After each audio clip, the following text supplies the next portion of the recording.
Welcome to RV America's 1 Minute Tip.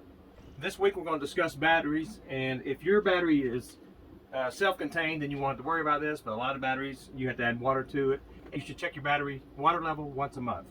So that's what we're going to do today. Mine, I have to check once a month, and I just do it at the first of each month. So mine are under the stairs. We just lift it up. So only a couple things you'll need is safety goggles, a screwdriver, and of course your water, and possibly a funnel. Regular water? It's distilled water, thank you, Lynn. So distilled water and a funnel. You carry the water with you all the time? We carry it with us. So what we're going to do is pop these caps off. You can see it. I've got two batteries. Each has two covers on them. Of course, this is dangerous poison, so you want to just be very careful. That's why I'm wearing the goggles. Oh. And you just pop open the case. Just be careful when you're doing it. You don't want your metal screwdriver to hit the pole of your batteries. You might cause a shock.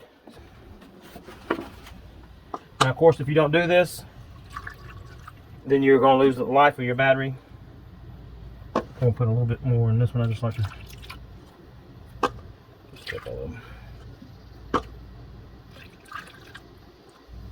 I've got them about a half inch below the level, and that's where you want to get it.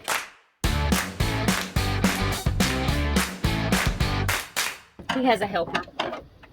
Thank you, Bella, once again.